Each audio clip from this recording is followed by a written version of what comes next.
What's going on, guys? Welcome back to Consuming Crime. It's your host Jules here. It has been a long time. Hi, how are you? I actually think it's been over a year or just at a year. I logged on the other day, I saw people are tuning in, and now I feel like I should check in and do an episode or 2 or 3. I'm not even gonna hit you with an excuse, I'm just gonna hit you with the content. If you guys get curious about what the hell had me away for a whole year, I'll make a video on that. But for now, let's just get into today's story. So I am continuing to cover Homicide Hunter with Joe Kenda, and I believe the episode, so it's on Discovery Plus. His show is also available on other platforms. I think I saw it on Hulu, but definitely I saw this on Discovery Plus. And this episode was called Primal Fear, but I am calling it Blood Over Water. I actually took the notes and watched this case a year ago, and I was planning on recording it, but I just didn't. And I do remember the story, but I obviously have to go through my notes because I don't want to mispronounce any names, get any of the dates wrong, anything like that. And I did do a total of 3, but today I'm going to be doing that one. This case takes place back in 1995 on November 9th.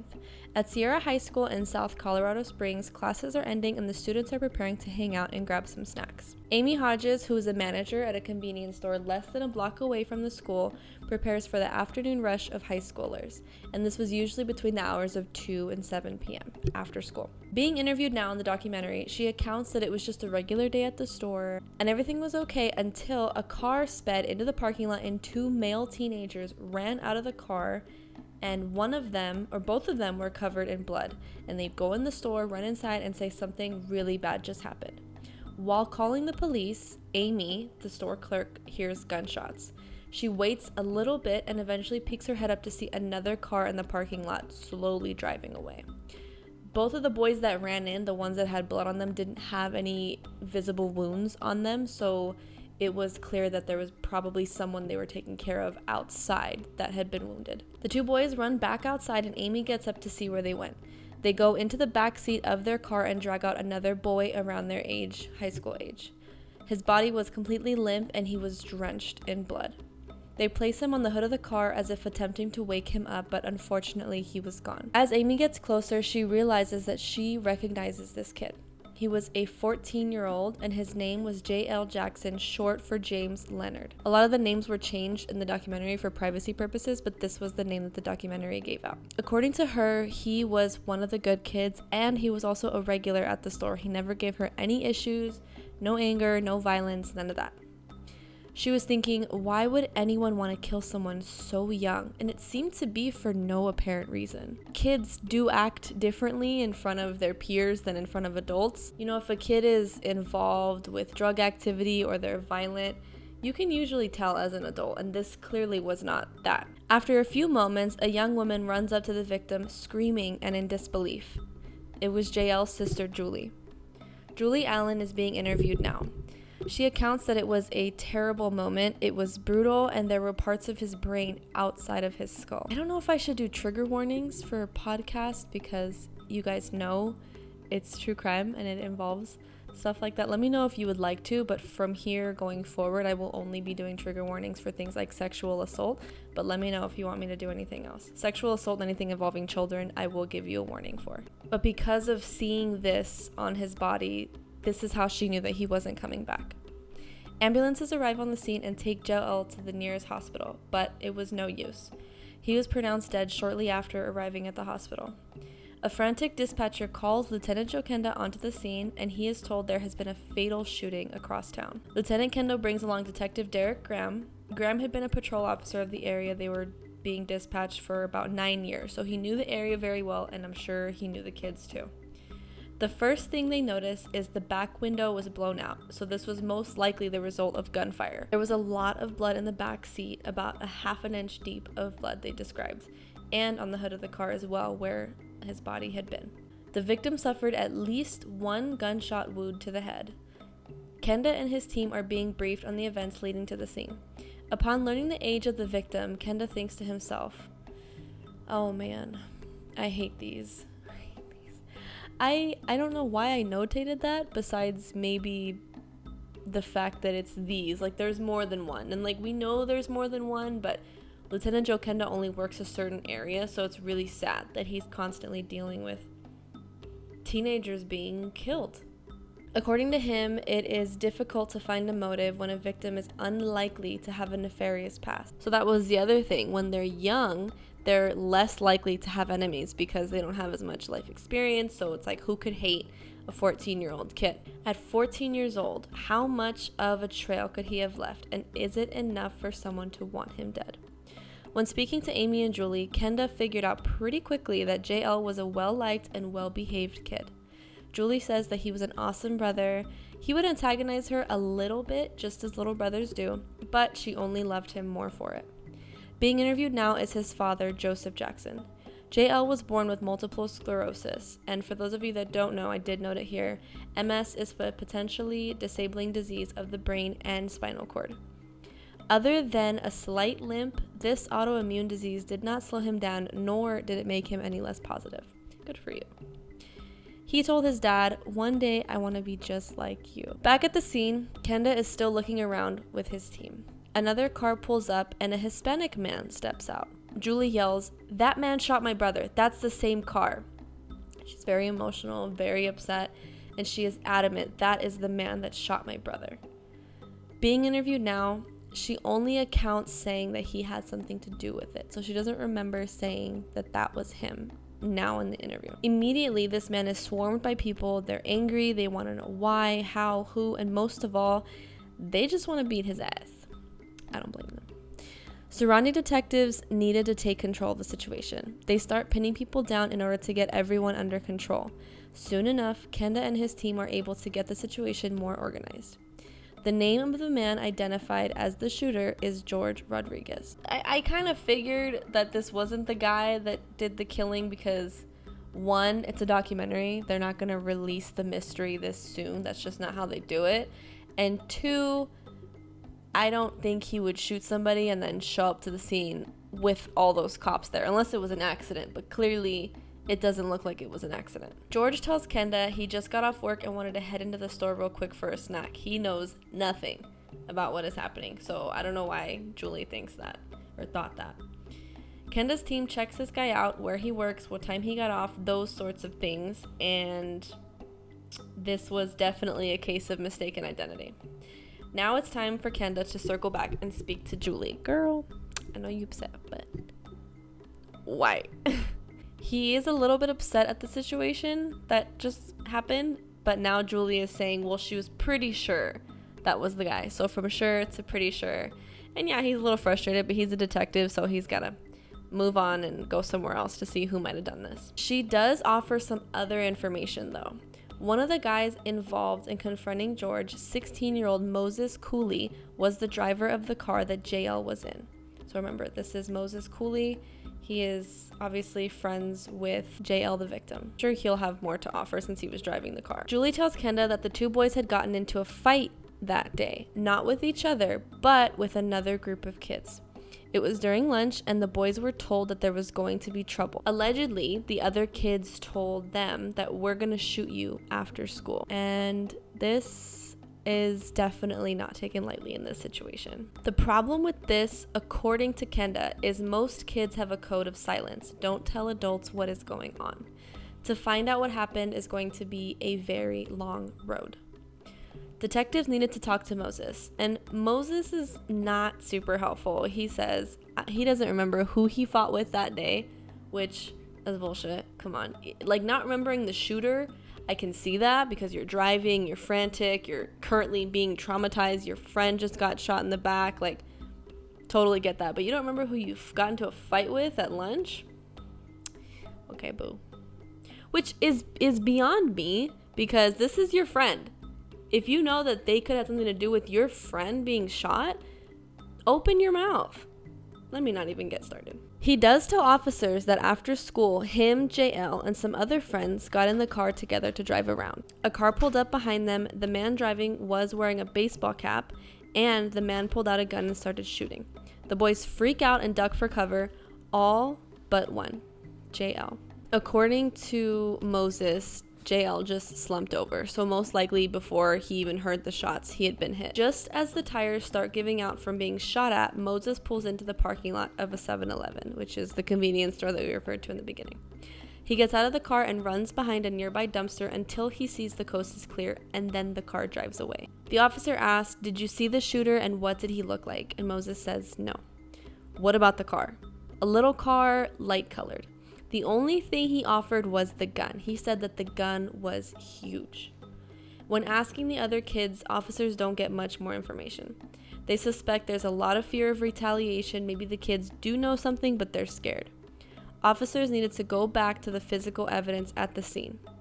They find casings that go down a road towards Sierra High School. There were a total of 13 expended 9mm parabellum casings. Forgive me if I mispronounced that word. They can tell that the gun was at least a semi-automatic. Kenda has a new theory. He doesn't think that JL was being targeted specifically. Why wouldn't the suspect wait until he was out of the car so that he wouldn't miss? And that's why he thinks that. Kenda fears that this is just the beginning. Did this killer just start shooting anyone, or were they targeting one of JL's friends? Kenda heads over to JL's home. They need to inform the family as well as ask a few questions. So I'm wondering now if Julie said anything, the sister? Obviously not. Joseph Jackson answers the door and starts answering some questions. It makes no sense to anyone. They believe the real target could have been Moses. He was a bad influence and a bad kid. He sold dope and was an instigator. I always forget what dope is. Heroin or cocaine? Those are two very different drugs. Okay, he sold drugs. I don't know. Kenda is not thinking JL just fell into the wrong crowd. Officers learn the name of a potential instigator of the fight, Corey Willis. So now we're talking about the fight again in the lunchroom.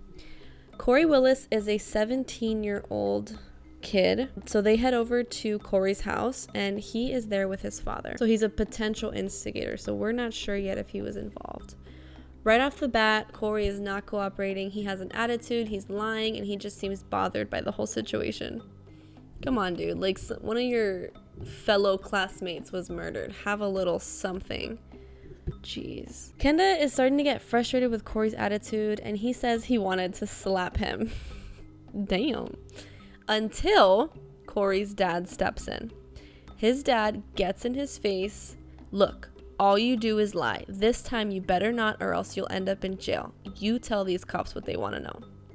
Suddenly, Corey has a change of heart, and he tells officers, "Tear up your notes. I know who did the shooting." I wonder how long Corey went back and forth with the cops before his dad was like, "Knock that shit off." Like, I just wonder, like, how long? He said that he was behind Moses's car driving, and then another car swooped around his car, so cut him off, pulled out a machine gun, and started shooting at Moses's car. He had been wearing a red baseball cap, and he just kept shooting. Okay, so same kind of story. Not really getting anything new here, though. Kenda suspects the shooter was the instigator of the fight, so he asks Corey, "Who started the fight at lunch?"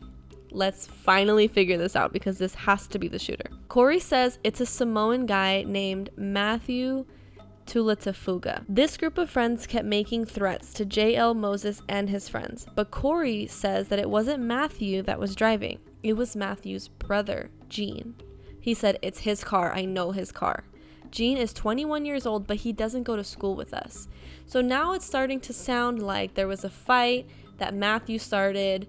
It escalated. Matthew was threatening the guys, and Matthew's brother got involved. Sounds possibly maybe not accurate.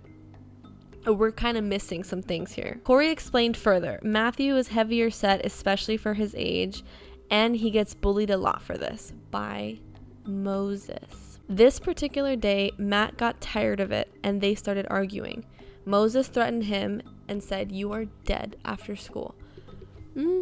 So Moses is the one that threatened the other kid, not the other kid threatening Moses. Fearing the fight, Matt called his older brother and told him what happened, and that the kids drove a blue Chevy Nova. So now it looks like we're getting the real story And this is beyond what Corey's able to tell us. In Samoan culture, according to the documentary, family is everything. And actually, look at this pillow.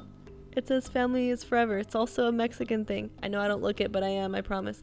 Anyway, Jean and Matt had also grown up in LA, so they had been previously exposed to gang life. And Matthew, the kid that was getting bullied earlier, their mother had moved them out to the Colorado Springs area in an attempt to get them away from that kind of life. However, when you live in LA, I don't know how Colorado Springs is, but when you live in LA and the Inland Empire, when someone says they're going to shoot you or they're going to kill you, they're probably good for it. They're probably going to do it. So it's not taken lightly by his older brother, Gene, it looks like. Gene had no criminal record, but from his history in LA, if someone said they were going to shoot you, they were going to shoot you. See, that's what I just said. He assumed the threats Moses made were true. From Corey's account, it seemed like a case of brother protecting brother. However, it's still only according to one person. We got to get more info. Kenda returns to his office, and this is when he starts digging more into Gene. Luckily, he is older, so running backgrounds is going to be much easier. Kenda finds out a crucial piece of information. Gene is the owner of a Cobra APM 11. This gun is huge, and it has a .32 caliber magazine. I want to look it up because I'm curious, and I hope that the government agent looking after my web browser knows that this is for a podcast. And if you're watching it on the video version, sorry for post editing me later, I'm gonna put it right here. Okay, I don't know about it, that's not a machine gun, but you know, when you're having a traumatic, when your brain is creating a traumatic memory, it tends to exaggerate certain details of that memory. But yeah, that gun's pretty gnarly. He calls the crime lab to compare the gun type with the bullets in the victim's body, because remember, we know that it was a semi-automatic at least, but they're still not sure the exact gun that it belongs to. They get back to him and tell him it is very likely that the gun used was a Cobra APM 11, but they needed the exact weapon in order to know for sure, so they need to have it in custody. Kenda now has enough to obtain an arrest warrant and a search warrant. But because of the size of the gun and the suspected crime at hand, Kenda and his team need to approach Gene with caution. They have to now assume that he will use it on them too. I don't think he would, but it's probably police protocol. But I personally think he was just trying to protect his brother, and he probably doesn't give a shit if the cops come. Like, take me. I was protecting my bro. Kenda brings along 2 dogs and makes a note to give the attack command upon entering the house. What? I don't like that. So when I if you don't want me ranting, skip like a minute or something. But I don't like the fact that they use dogs in police force. I know they have to, but like, that's really, look at this. If you're on video, look at this. If you're not on video, go to my video. Do you see her? Kita, look at the camera. Imagine one of those running at you full speed. She's a cop dog. Ha, Kita. She sleeps a lot more than a cop dog, but yeah. Yeah, that's kind of scary. But they can train these dogs to threaten, like do like the growling thing with one word and then attack with one word. And I do not want to be bitten by her. So they will give the attack command and hold them on the leash until needed. One strategy that Kenda used was placing his badge over the shock plate part of his bulletproof vest. This way, that if the guy shooting aimed for the badge, his heart would be protected by the vest, the shock plate, and the badge. Wow, that's really good. Officers break down the door into Gene's apartment, guns ready, dogs snarling.